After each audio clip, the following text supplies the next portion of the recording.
आज हंगामा हो गया, पाकिस्तान में हंगामा हो गया। गुरुदत्त ने कभी कहा था, एक उपन्यास लिखी थी, कितने पाकिस्तान। आज गुरुदत्त की बात सही निकल रही। कभी श्यामा प्रसाद मुखर्जी ने कहा था, पाकिस्तान के लिए खंड खंड होगा, विखंड होगा, पाकिस्तान विखंड होगा। और आज उस पोजीशन पे आ गई है पाकिस्तान की सरजमी। पाकिस्तान में इस समय कोहराम मचा हुआ है, भयंकर कोहराम मचा हुआ है। एक तरफ मंदिर राम का, दूसरी तरफ उधर कोहराम का आलम है। वहां कोहराम का, इधर अयोध्या में मंदिर राम का। पाकिस्तान में क्या हो रहा है? वो हो रहा है जो बहुत पहले भारत के लोकतंत्र का, भारत की डेमोक्रेसी का असर पाकिस्तान में जाके अब गया, इतने सालों बाद गया। आजादी के ताजुब इस बात का है, 1977 में जब विदेश मंत्री अटल बिहारी वाजपेयी थे, उस समय पाकिस्तान के लिए उन्होंने कहा था भुट्टो से और बेनजीर से कि अगर मेरे देश में ऐसा होता तो जनता सड़कों पर उतर आती। मोरारजी देसाई ने भी कहा था, इसलिए मोरारजी देसाई को एक खिताब मिला था, निशाने पाक। अटल जी से भी ये कहा गया था। अटल जी ने लास्ट में इनसे भी कहा था, इनसे जो यहाँ के नवाज शरीफ थे, इनसे भी कहा था कि जिस समय वहाँ आर्मी आई, अगर आप पब्लिक में उतर आए, जनता में उतर आए, तो आपको मुकाबला करना चाहिए। जितने लोग गिरफ्तार हो, गिरफ्तार होने दो, किसी का समझ में नहीं है। अटल बिहारी वाजपेयी की भलमनसाहित की वजह से उस समय नवाज शरीफ की जांच बची थी और अटल बिहारी वाजपेयी ने दखलंदाजी करके नवाज शरीफ को सेफ निकाला था। आज उससे ज्यादा बुरी पोजीशन पाकिस्तान की हो गई है। पाकिस्तान में जो हो रहा है, पहली बार जनता हिम्मत करके सड़कों पे उतरी है। उसका सिर्फ एक ही दिमाग में, जब भारत में डेमोक्रेसी जिंदा है तो वहां क्यों नहीं रहेगी।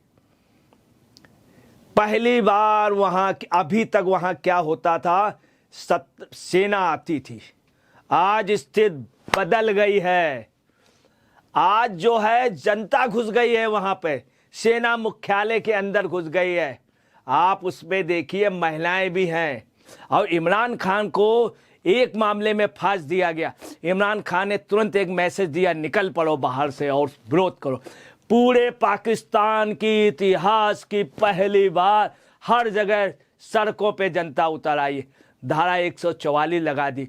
याद रखेगा, इंडियन पैनल कोड और पीपीसी पाकिस्तान पैनल कोड में बस थोड़ा ही सा अंतर है। कौन कौन? आर्टिकल 16 कुछ ही सेक्शन है जो डिफरेंस है, नहीं तो सब वही है। जो अंग्रेज जो कानून बना गए थे, उन्हीं कानूनों को हम लोगों ने सिर्फ बांट लिया है। एक का नाम आईपीसी कर दिया, दूसरी का नाम पीपीसी कर दिया। पाकिस्तान पैनल कोड कभी पढ़िए तो पाकिस्तान पैनल कोड में लगभग सारे कुछ एक है। मगर इंडिया राइज कर गया आज़ादी के बाद। यहाँ पे डेमोक्रेसी हमेशा जिंदा रही, कभी आर्मी नहीं आ पाई यहाँ पर, आर्मी ने कभी, उसकी वजह रही। वहीं आपको अफसोस, ताजुब की बात बता रहे हैं कि हिंदुस्तान के जितने भी प्रधानमंत्री रहे, मोस्टली लाल बहादुर शास्त्री छोड़ करके, उसके अलावा इंदिरा जी ने कभी भी सेना के तीनों अध्यक्षों को एक साथ बैठने नहीं दिया। मनमोहन सिंह की हिम्मत नहीं थी, और कभी भी राजीव गांधी ने नहीं।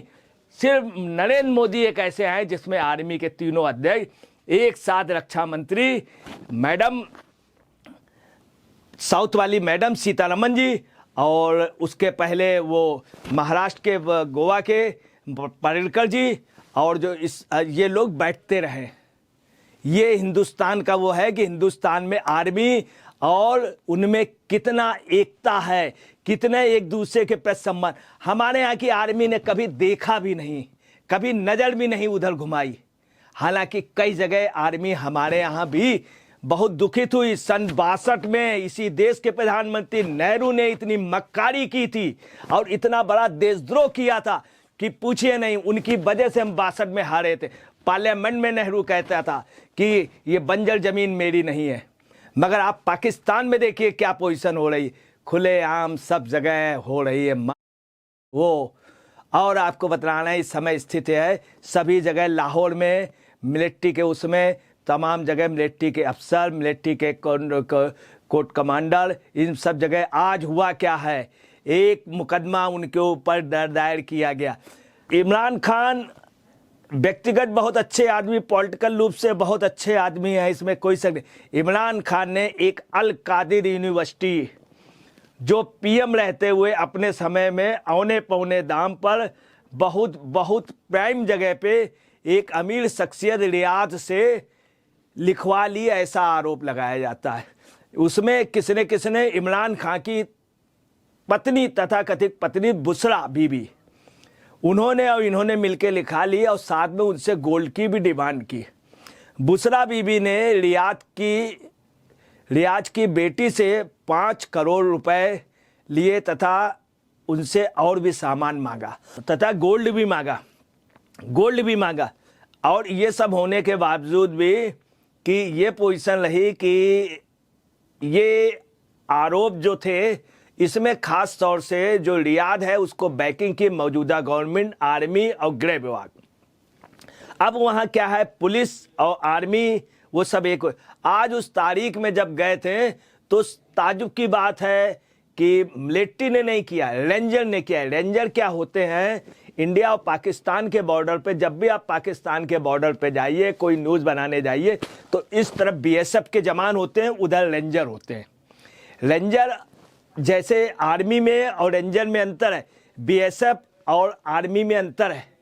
अपनी जो आर्मी है वो सेना के जवान हैं, वो सिर्फ सेना में उस समय जब युद्ध के दौरान होते हैं तब वो आते हैं, सीधे वो स्टेट अंदर घुसने की पाकिस्तान में कोशिश करते हैं और शहीद हो जाते हैं। बीएसएफ का काम है रखवाली करना, सीमा को पहरेदारी करना या सीमा के एक सुरक्षा बनाए रखना।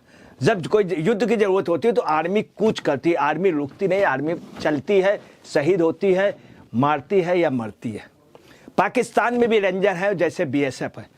उन रेंजरों की इतनी हिम्मत हो गई कि इमरान खान को पकड़ के, कंधे से पकड़ के, गर्दन में पकड़ के, सर के पास करके और गाड़ी से ले गए।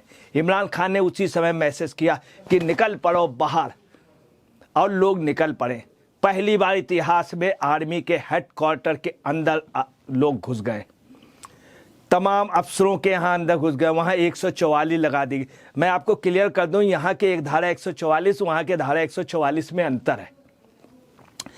वहाँ पे जो नियम है आईपीसी वगैरह के, यहाँ पे आईपीसी पे न्याय है, वहाँ पे जो सत्ता होती है उस हिसाब से आईपीसी चलती है। यहाँ पे पुलिस सिर्फ आईपीसी के मुकदमे लिखती है दो पक्ष के बीच में। पाकिस्तान में क्या है, सरकार आईपीसी के मुकदमे लगाती है।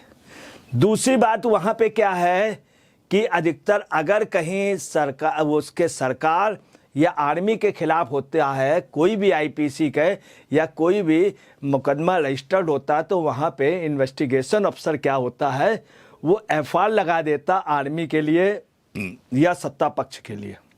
वो एफआईआर लगा देता आर्मी या सत्ता पक्ष के लिए, चार्जशीट कभी नहीं लगाता।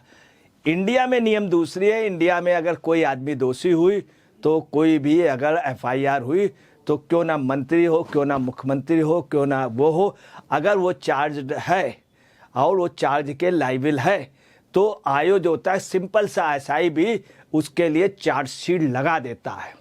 और अगर वो निष्पक्ष है तो उसके लिए एफआईआर लगाते थे। यहाँ पे चार्जशीट लगती, वहाँ पे हाले अर्जा चार्जशीट नहीं लगती पाकिस्तान। चूँकि मुझे पाकिस्तान के लॉ का अच्छी नॉलेज है, बॉर्डर का। अब आपको बता रहे हैं कि यहाँ पे अब क्या हो रहा है, कि अब ये हो रहा है कि ब्रिटिश जो कि वहाँ पर एडवाइजरी चली गई है कि ब्रिटिश दूतावास को तुरंत सेव किया जाता रहा और दूतावासों को, ताकि उनको पाकिस्तान में स्थित अनकंट्रोल हो गई है। भारत के जो नेता थे वो हमेशा कहते रहे क्या होना है भारत में, बहुत जरूरी है, भारत को तुरंत कैबिनेट की मीटिंग कॉल करनी चाहिए मोदी जी को। अजीत डोभाल अभी शायद सऊदी अरेबिया में, वो तुरंत ही उनको और ख़ास तौर से विदेश मंत्री अपने इतने काबिल उनको, और मस्ट भी पंजाब के पूर्व chief minister captain Amarinder Singh को भी उसमें बुलाना चाहिए, मस्ट भी बुलाना चाहिए कैप्टन अमरिंदर सिंह जी को, तथा आर्मी के कुछ लोग और आर्मी के विभिन्न सेक्शन के उनको तुरंत बुलाना चाहिए, जिसमें Kumaoni regiment, Garhwali regiment, Jat regiment, इन सबको अलर्ट कर देना चाहिए। सारी आर्मी की छुट्टियां तुरंत इमीडिएट इफेक्ट से वो कर देनी चाहिए, बंद कर देनी चाहिए। जितने इंटेलिजेंस ब्यूरो हैं, आईबी ब्यूरो, इनको सक्रिय कर देना चाहिए। जरूरत है हमारे आईबी ब्यूरो को इस समय बॉर्डर पे होने पे। सभी हर सूरत में हम लोगों को, इंडिया को हर सूरत में, चूंकि पीओके में भी जबरदस्त विरोध हो रहा है आर्मी का, और पीओके में और क्वेटा में और बलूच में यहाँ पर और पख्तून में विरोध शुरू हो गया, कराची में विरोध शुरू हो गया। तीसरा है पाक में, जो मुहाजिरिस्तान जो यहाँ से गए थे उनके साथ चौथे दर्जे का व्यवहार हो रहा है। एमक्यूएम को, जो मुजाहिर कौमी मूवमेंट है, उनके लिए हम लोगों को करना चाहिए। हमको बैंकिंग सुविधा देनी होगी, उनके लिए एक बैंक बनाना होगा, क्योंकि ऐसे वक्त ये भारत की बहुत बड़ी कमी रही। जिस समय अफगानिस्तान में वो हुआ था, और तब उस समय अफगानिस्तान के यहाँ पे बादशाह आना चाह रहे थे, मगर भारत ने उस समय बहुत बड़ी, अगर आ जाते बहुत कुछ लेके आ रहे थे, उनका बाकायदे बैंक होता बहुत कुछ, मगर भारत उस समय ठीक से वो नहीं कर पाए। ईरान में भी यही हुआ था, शाह वहाँ के आना चाह रहे थे, यही हुआ था। सिर्फ अटल बिहारी वाजपेयी का एक ये था कि नवाज शरीफ को उन्होंने डायरेक्ट फ़ोन करके, नवाज शरीफ को, हकीकत है कि अटल बिहारी वाजपेयी ने वहाँ से निकाल लिया था, वरना नवाज शरीफ वहाँ पर वो हो जाते। अब इस जगह क्या करना है, ये पब्लिक विद्रोह है, इसमें भारत को बहुत फूंक फूंक के कदम रखना है। कतई भी वहाँ के उसको नहीं, जनता के साथ रहना चाहिए भारत को, क्योंकि हम दुनिया के सबसे बड़े लोकतंत्र हैं, और हमारी यह है कि वहाँ के लोकतंत्र को जिंदा रखने के लिए। दूसरा है कि पाकिस्तान में हमें पीओके को, बलूच को, पीओके को हमें अब सेव करना पड़ेगा, बलूच को हमें साथ देना होगा, अब मुजाहिरों के लिए कुछ करना होगा। मुजाहिरों के लिए ये वक्त, इस समय पाकिस्तान आर्थिक रूप से बहुत बुरी तरीके से टूटा है। विदेश मंत्रालय हम लोगों के सब वो सफल कर दिए, सब वो कर दिए जाए। और इसमें क्या है, बुशरा का अति महत्वाकांक्षी होना भी है। बुशरा जो है, उनके बारे में ये कहा जाता है कि उनकी आंखों में हिप्नोटिज्म है, और इमरान खान ने अपनी बहुत खूबसूरत फॉरेनर बीबी को छोड़ के बुशरा को अपनाया। जब से बुशरा को अपनाया तो बुशरा के आगोश में ये सिकुड़ते चले गए, और वास्तव में ये गलती इमरान खान की नहीं है, बुशरा की महत्वाकांक्षा है। तो बुशरा से कोई कांटेक्ट ना होकर इमरान से, इमरान के दोस्त भी यहाँ पर हैं, इस भारत में कुछ सांसद भी हैं। इस समय ज़रूरत है कि नवजोत सिंह सिद्धू को भी उसमें बुलाना चाहिए, क्योंकि नवजोत सिंह सिद्धू के इमरान के संबंध बहुत अच्छे हैं, गावस्कर के इमरान के संबंध बहुत अच्छे हैं, और इमरान से ये इनके जो दोस्त हैं वो हर तरह से बात करें। और इस समय इस मौके का फ़ायदा, एक मौका हमारे हाथ से निकल गया। मैं आपको फिर बता दे रहा हूँ, जिस दिन नोटबंदी हुई उस दिन क्या थी, नोटबंदी की वजह क्या थी, पाकिस्तान के जो आर्मी के वो चीफ रिटायर्ड हो रहे थे, वो कुछ करने जा रहे थे, भारत भी कुछ करता, मगर अफसोस है कि नोटबंदी शाम को की गई, भारतीय भागने लगा, बैंकों में अपना रुपया जमा करने लगा, और उसमें यहाँ इतनी भगदड़ मच गई, वरना वो मौका पाकिस्तान का हम लोग चूक गए थे। दूसरा मौका हम लोग चूके हैं, जब जुल्फ़िकार अली भुट्टो को फांसी हुई थी, तब अगर भारत चाहता विरोध कर देता, लड़काना में विरोध भी किया था, अगर भारत उस समय चाहता तो पीओके ले लेता। अब इस समय का मौका बढ़िया है, क्योंकि पाकिस्तान आर्थिक रूप से वो है, पब्लिक को हमें साथ लेना है, और वहाँ के पब्लिक को, वहाँ की राजनीतिक उसमें हमको फ़ायदा उठाना चाहिए, क्योंकि पाकिस्तान हमारे यहाँ उपद्रव कराता रहा, वो करता रहा, हमें उपद्रव नहीं कराना है, हमें उपद्रव नहीं कराना, हमें पाकिस्तान में सिंधियों को अधिकार दिलाना, मुहाजिरिस्तानों को अधिकार दिलाना है, हमको पीओके को वो दिलाना, हमको बलूच और पख्तून को अधिकार दिलाना है। अब वक्त आ गया है सीमांत गांधी के सपनों को साकार करने के लिए। इस समय मोदी को तुरंत मीटिंग बुलानी चाहिए, और अजीत डोभाल वगैरह सब सक्रिय हो जाए, टोटल आईबी, चूँकि भारत को एक एक पल की खबर रखनी है। ज़रूरत हो तो हमारे जहाज़ वहाँ पर खाना भी जहाज़ से बांटे। मैं अजय पत्रकार।